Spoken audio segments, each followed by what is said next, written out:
एक कहावत सी है कि you tried same things over and over again expecting different results. Indian cricket team की हालत कुछ अभी ऐसी ही लग रही है. We have just this week come to know about the team for the T20 World Cup and काफी ऐसा flirting with the next gen and the new captain and what not. Turns out that the selectors, the team management has gone back to the same core जो मोर और less 2021 से India को अलग अलग world cups में represent करते जा रहा है विद रिजल्ट्स जो हम सबको पता ही है. India is still chasing an ICC trophy for almost a decade now, and the mantle has once again been given in the hands of Rohit Sharma. He lead a team for the T20 World Cup in New York and West Indies, USA and West Indies. Well, India is playing all their matches in New York, so कह सकते हैं in a way New York, starting June. And this week's episode of Game Time, we are joined by Rahul Pandey, and as always, Kamath is there to kind of discuss, dissect everything that is good, bad, and kind of ugly in this Indian team. And Amit, I'll come to you in a second, but Rahul Pandey, there is quite a bit of that.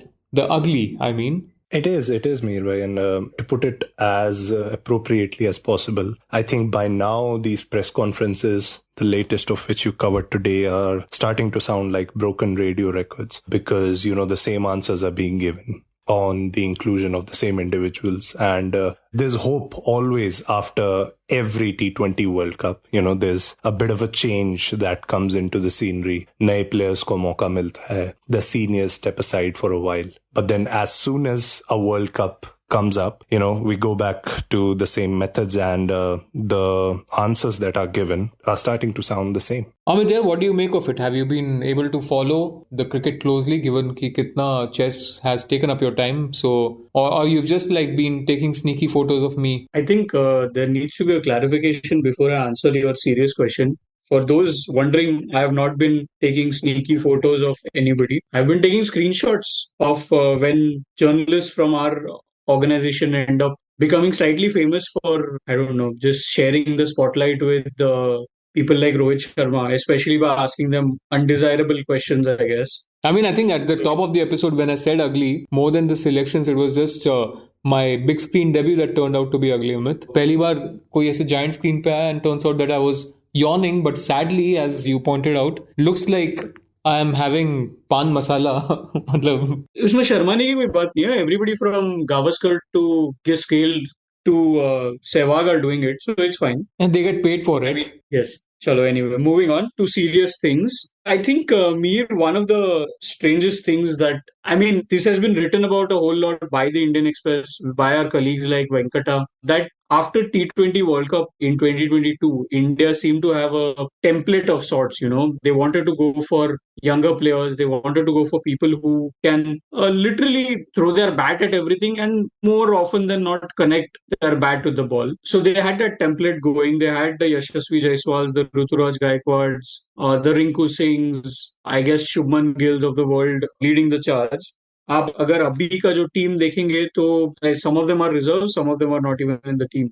So it does feel like whatever progress the team has tried to make, they've just pressed the undo button in a fit of panic, and we've gone back to whatever the modus operandi was before, in the last T20 World Cup. So we've gone back to it's very likely that we'll have Rohit Sharma and Virat Kohli in the top three in our 11. And if we look at strike rates, which is a very, very touchy topic, I guess, in Indian cricket at the moment. If you look at strike rates, तो थोड़ा सा dicey लग रहा है अपने. हाँ यार, मतलब ये वाला point पे I think Rohit said in his press conference that the top order has been doing well, basically giving a kind of clean sheet to him and others in the top order. But in the middle order is where he wants players to come and start hitting fearlessly without thinking कि किस type का bowler है, किस type का ball है. So I think a lot of onus is being put on the middle order. But I mean, the elephant in the room. Mihir, sorry to interrupt, but it's a great way of saying that middle order has to carry all the burden and not including Rinku Singh in the team. Absolutely, yeah. So, बहुत अच्छा thought, sir. नहीं, I was saying कि the biggest elephant in the room, of course, is having Hardik Pandya as the vice captain. अब काफी अजीब सा situation है क्योंकि when the rebuilding phase was happening, or at least we thought it was happening, तभी ऐसा लग रहा था कि Hardik will lead a team of next gen players. When he took over as the Mumbai Indians captain from Rohit Sharma थोड़ा सा और Credence मिल गया ये डिबेट को, ये आर्गुमेंट को, and now we all know how that spanned out. Hardik isn't looking like in the best of his forms, and he's in the T20 World Cup team, which in itself is kind of questionable. But Rahul, to have him as the vice captain, थोड़ा सा अजीब सा ही लग रहा है पूरा कुछ.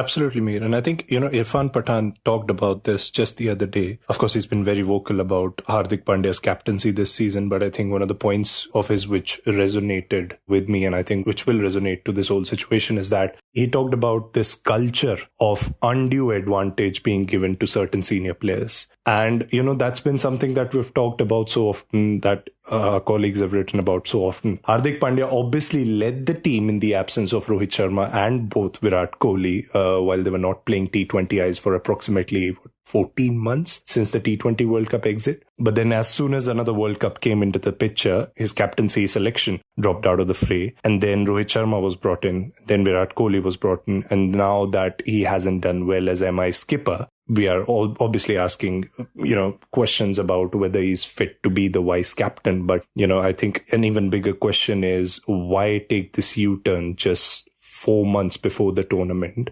Starting with that Afghanistan series January mein, jisme Virat Kohli and Rohit Sharma made their comebacks into the squad after their long absence. Rohit obviously covered that in the press conference today when he said, we've given importance to certain formats every year. In 2022, the importance was given to T20 because T20 World Cup tha. In 23, it was ODIs because it was an ODI World Cup, and now again to T20s. But then is it good to, sort of put the youngsters in the 11 instead of them playing these internationals regularly, and then all of a sudden jab World Cup aata hai, then, the seniors come back and take their spots, which I think no other team in world cricket is doing right now, just like India is. And that's the weird thing, right? Because not too long ago, in November, when the Australia T20 series was being played, the 5-match series back then, तब ऐसा लग रहा था that India has a proper set T20 team. In fact, why just, talk about removing the likes of Rohit and Virat and KL, who's not in the World Cup team, but I had a feeling that India had incredible bench strength, so much so that you could have a India A and India B playing in international events. And abhi thoda sa, it's all looking thoda sa confused, the selection policy, the selection criteria that's being kind of put forth. Amit, हमने पहले बात की हुई है कि कैसे the deep bench strength is, and then you have someone like a Rinku Singh, and Ajit Agarkar said that, it's not Rinku's fault that he's not in the team. But you try telling that to Rinku. I mean, in his mind, what else must he do to kind of be in the team, right? I think, Mihir, what has gone against Rinku in a sense is the fact that he's not been playing a whole lot. I mean, he's been coming as uska position hi aisa in the team that he's been coming very late in the day. I believe he's faced around 82 balls all of this IPL. Whereas you look at,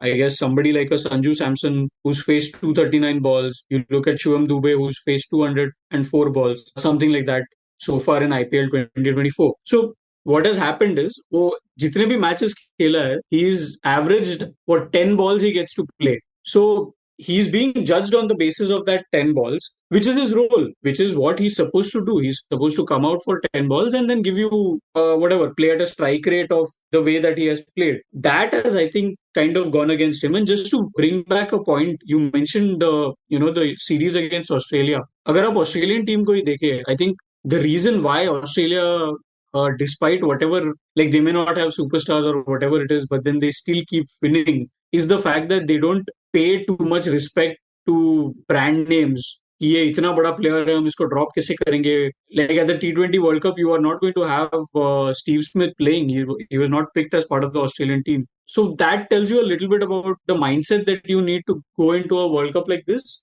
I think our rare successes have come when some of the bigger players have decided not to play and, drag their feet and whatever. So that, I think, should have been the template. Just to add to that, I had a very interesting conversation after Sunrisers Hyderabad hit that 277 against Mumbai Indians early in the season. I had this conversation with the former Punjab Kings power rating coach Julian Wood. And one of the things he said, which I think gives a larger sort of dive into India's T20 IQ at the moment, is that the current batters who are playing T20s do not practice in the nets thinking that they'll get 40 to 50 deliveries out there. the target that they have in mind, the likes of Heinrich Klaassen, the likes of someone like a Travis Head, who's I think currently batting against Rajasthan while we record this. The mindset that these batters have is that at best we are going to get 20 deliveries and we have to make the most of it. Whereas in India, the tournament, which is currently happening, on the basis of which the squad for the T20 World Cup may or may not have been selected, is giving importance to players who are scoring most runs with a certain orange cap. The strike rate column completely goes out of the picture because certain players who haven't been selected into a team, KL Rahul, namesake, says that, it doesn't matter in T20, whereas the rest of the world is paying importance to that one particular stat because of how much it affects this format. You look at Sunrisers Hyderabad, the reason why they have scored 250 plus totals this year is because they have batters who do not want to play a whole lot of deliveries when they come out to bat. It's just going to be 20-25 deliveries for them. And for that, you need a strong middle order, as Rohit Sharma said. So it's really about packing as much heat in that middle order as you can, which India haven't done yet. I spoke about the broken radio record sort of a feeling that comes because you use words such as team balance, which definitely doesn't mean a thing when it comes to T20 in the modern era. Pat Cummins yesterday said the pressure now, the onus now in T20 is upon bowlers because the batters just keep getting better when it comes to tonking the ball. And team balance also, the new buzzword, I was just joking with one of our colleagues, is balance and core of the team. अब core of the team की भी हम बात करें, specially the top order, वो तो मतलब आपने 2021 से मोर और लेस सेम ही रखी है, तो आप अगेन यू जस्ट होपिंग कि जो एक पास्ट ग्लोरी डेज था ऑफ अ सर्टेन प्लेयर वो वापस आएगा, वेयर एज मतलब पता नहीं, clearly it's not worked out in the last 2-3 years. But again अगर जो हम थोड़ा सा इसमें फोकस शिफ्ट करें from those who are not there in the team to those who are in the team, Amit, Rahul, थोड़ा सा जो एक चीज मुझे लगी है, it is a very allrounder heavy side. I mean the inclusion of both Ravindra Jadeja and Akshar Patel is kind of baffling, but Rohit had his reasons. Then you have Yuzvendra Chahal and Kuldeep Yadav, again the two spinners, more or less same type के हो जाते हैं, wrist spinners है. And बाद में आपके पास आपकी bowling lineup है, you've got Shivam Dube and Hardik Pandya as the two all-rounders. तो आप काफी सारा bank कर रहे हो on bowlers who can bat and batters who can bowl, rather than I don't know if it's a T20 thing, Rahul. I'm kind of fossil for that. But Amit, what do you think of this whole, the team that's actually going? Forget for a second कि कौन नहीं है in the team. I think Mihir once again वही है कि आपका जो pyramid, whatever you want to call it, building है, वो बहुत ऑकवर्डली प्लेस्ड है in a sense.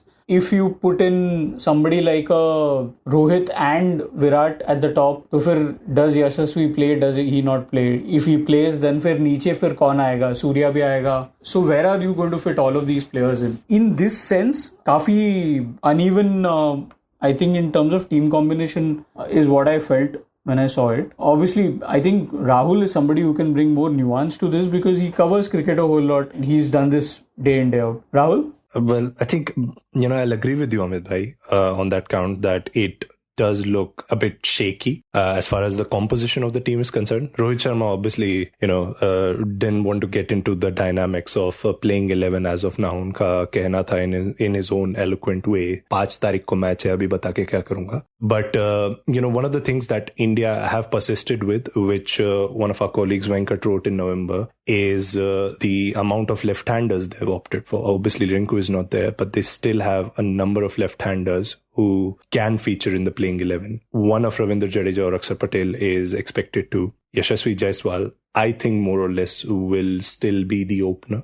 Virat Kohli coming in at 3. And then you have someone like a Shivam Dube, who's been given a lot of importance, a lot of coverage in this pre-tournament press conference by the skipper Rohit Sharma. So I think, India will have at least 3 left-handers, which does favor them as opposed to the squads that have gone on in the past. We have had batting lineups that have been more so right-handed, batter-oriented. But I think, the biggest positive that I can look in, and there aren't many of those in this squad, is the inclusion of Yuzvendra Chahal. He's missed out on playing before at the World Cup. He was part of the squad in 2022, but didn't get that much of a game time. Ashwin was persisted with back then. But I certainly hope that, now after finally becoming the leading wicket taker in IPL history, He will be part of the playing 11, and he's, what you call a typical T20 bowler, right? He's said this recently as well, that, I do not think about getting whacked. I know I will get backed by batters. But then,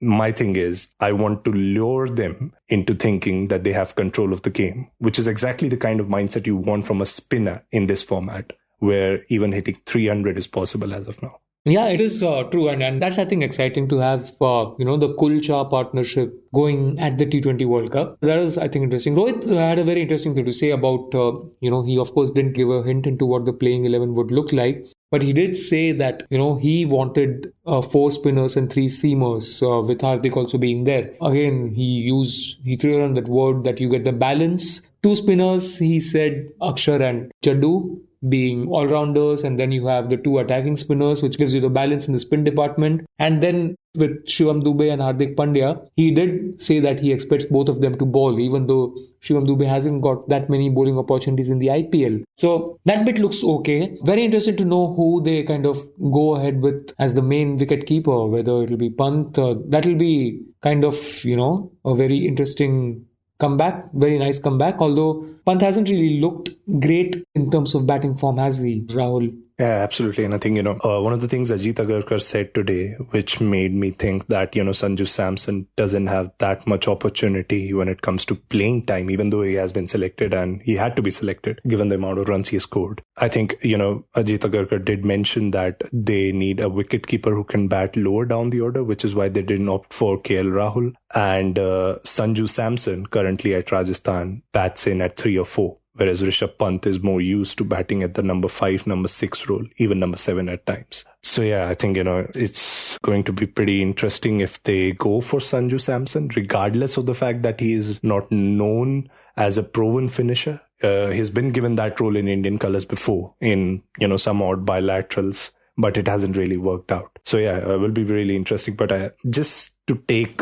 the nuance or the perspective of someone who follows the sport out for a while and just to take it in as a fan, what a comeback for Rishabh Pant. I mean, December 2022, I was having this conversation with Pratyush a few days ago.